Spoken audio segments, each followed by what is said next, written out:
सकते हैं। मेरा नाम शुबाना है। मैंने जिस माहौल में होश संभाला वहाँ मुझे माँ का प्यार नसीब न हुआ। मेरी माँ मुझे जन्म देते ही इस दुनिया से रुखसत हो गई थी। हम 4 बहनें थी, मैं सबसे छोटी थी। वालिद साहब ने हमें बहुत मोहब्बत से पाला। घर में सिर्फ हमारी दादी अम्मा और अब्बू ही होते थे। जब मैंने मैट्रिक पास किया तो मेरी बड़ी तीनों बहनों की शादी हो चुकी थी। दरअसल वालिद साहब चाहते थे कि अपनी बेटियों की जिम्मेदारी से जल्द से जल्द सुबकदोश हो जाएं। फिर हमारी जिंदगी में एक और कयामत टूट पड़ी। हुआ यूं कि हमारे वालिद साहब एक दिन बाजार जा रहे थे। इसी दौरान वहां पर एक बम धमाके में मेरे वालिद समेत कई बेगुनाह अपनी जानों से हाथ धो बैठे। हमारे घर में सफ़े मातम बिछ चुकी थी। माँ के बाद बाप का सहारा था, मगर किसी जालिम ने हमसे वो सहारा भी छीन लिया। हम इस भरी भरी दुनिया में बेआसरा हो गए थे, मगर बेरहम हाथों ने सब कुछ बर्बाद कर दिया था। अब घर में सिर्फ मेरे और दादी के सिवा कोई न रहा। बहनें अपने अपने घरों वाली हो चुकी थी। इन हालात में घर का सन्नाटा मुझे सांप की तरह डसता था। वीरानी मुझे काटने को दौड़ती थी। दादी बूढ़ी और बीमार थी। मैं अभी बहुत कम उम्र थी। मुझ पर जिम्मेदारी का बोझ पड़ा तो मैं भूख ला गई। समझ नहीं आता था कि क्या करूं। घर की तन्हाई मुझे काट खाने को दौड़ती थी। बूढ़ी बीमार दादी मुझे बहलाने की बजाय खुद इस उम्र में थी कि मैं इनकी खिदमत करूं। इसलिए मैं जिम्मेदारी के तस्वुर से ही खौफ खाती थी।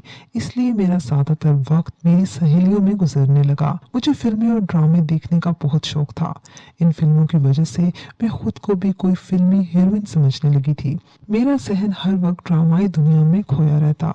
मैं हकीकत से ज़्यादा ख्यालों की दुनिया में खोई रहती और सोचती कि मुझे भी मेरे सपनों का कोई राजकुमार मिलेगा। मैंने इन लड़कियों को दोस्त बनाना शुरू कर दिया जो मेरी तरह फिल्मों और ड्रामों की शौकीन और ख्याली दुनिया में रहने वाली थी। यही नहीं, मैंने सहेलियों के साथ बाजार जाना और घर में बैठकर घंटों गप्पे लगाना मेरा मामूल बन गया था। मैं इन्हीं बातों में बहुत खुश रहती थी, इसलिए मैंने तालीम पर भी कोई खास तवज्जो न दी। दादी को मेरी ये बातें बिल्कुल पसंद न थी। आखिर वो एक जहांदीदा खातून थी। वो मुझे बहुत समझाती, मगर मैं उम्र के इस हिस्से में थी जब इंसान पर नसीहतों का ज़्यादा असर नहीं होता। वैसे भी मेरे जहन पर फिल्मों का बहुत ज़्यादा असर था। दादी ने मेरी बहनों से तस्करा किया तो ये तय पाया कि मेरी शादी कर दी जाए ताकि मैं घरदारी में पढ़कर जिम्मेदार बन जाऊं, वरना मेरे गुमराह होने के इम्कानात बहुत ज़्यादा थे।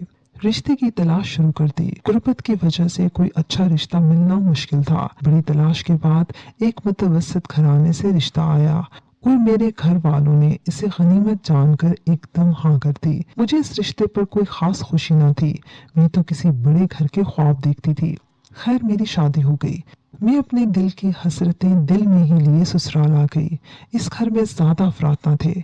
मेरे सास ससुर तो पहले ही वफात पा चुके थे। एक जेठ था जिसका कुछ अरसे कबल इंतकाल हुआ था और अब इस घर में इसकी बीवी और इसके 4 बच्चे रहते थे। ये सभी लोग बड़े पुरअमन और नेक तबीयत के मालिक थे।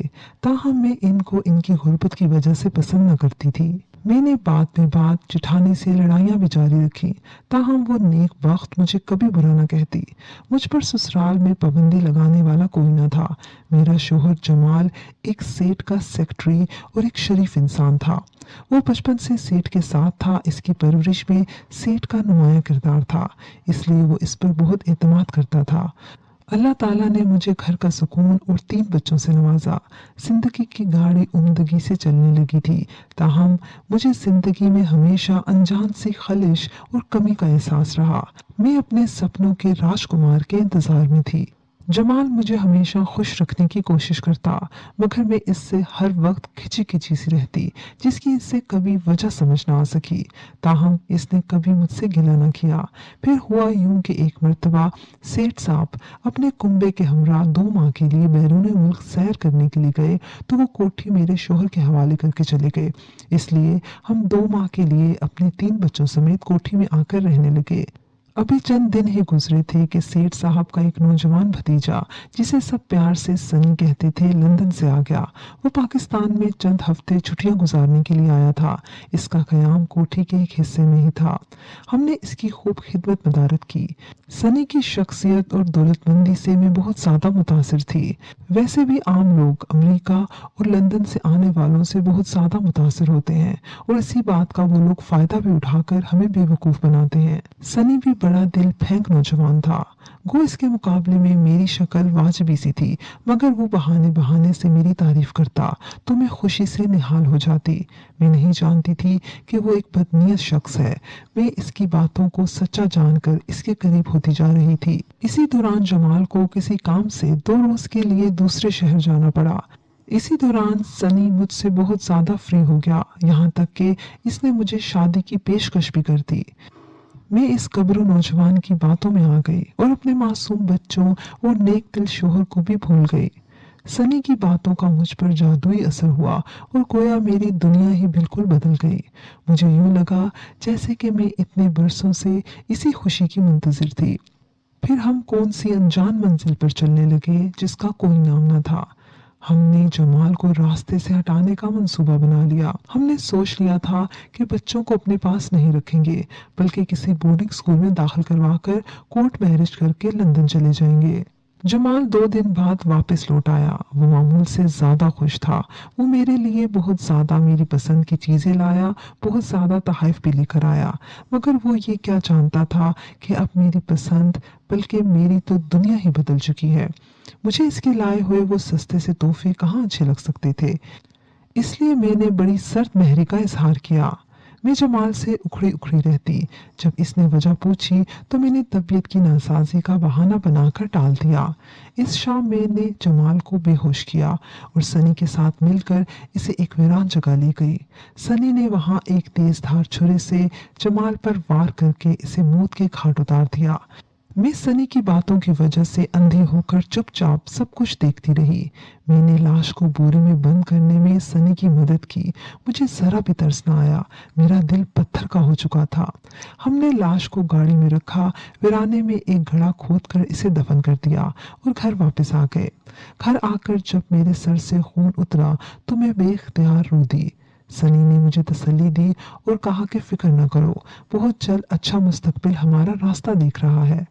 वाक़े को 2 दिन ही गुजरे थे कि इत्तफाकन सेठ साहब वापस आ गए। इन्होंने आते ही जमाल के बारे में पूछा।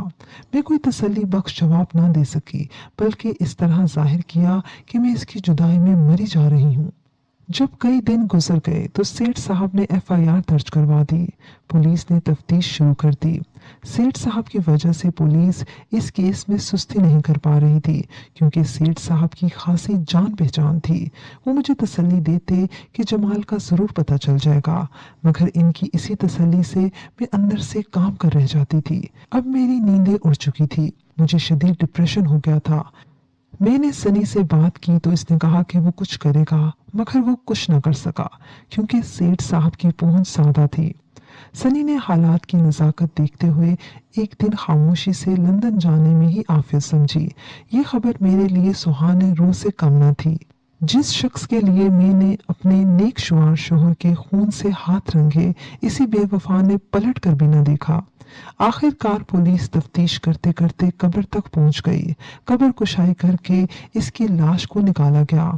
तफ्तीश के बाद पुलिस वाकयात को खोज लगाने में कामयाब रही और मुझे गिरफ्तार कर लिया गया। सनी तो पहले ही फरार हो चुका था, सो मुझे कत्ल के जुर्म में उम्र कैद की सजा हो गई। मैंने इस सजा के खिलाफ कोई अपील न की, क्योंकि अगर मैं दुनिया की अदालत की सजा से बच निकलने में कामयाब भी हो जाती तो अपने ज़मीर की अदालत से भागकर कहाँ जाती। मैंने अपने 3 मासूम बच्चों को यतीम कर दिया था। उन मासूम बच्चों को यतीम करने पर मुझे जिस कदर बड़ी सजा भी मिलती वो कम थी। मैं अपनी ही नजरों में गिर गई थी। मेरे जेल में जाने के बाद मेरे बच्चों की निगहदाश्त मेरी जेठानी ने बहुत उम्दगी से की। इनके बच्चों ने मेरे बच्चों को भरपूर तवज्जो दी। मैं इस वक्त अपनी सजा के दिन पूरे कर रही हूँ।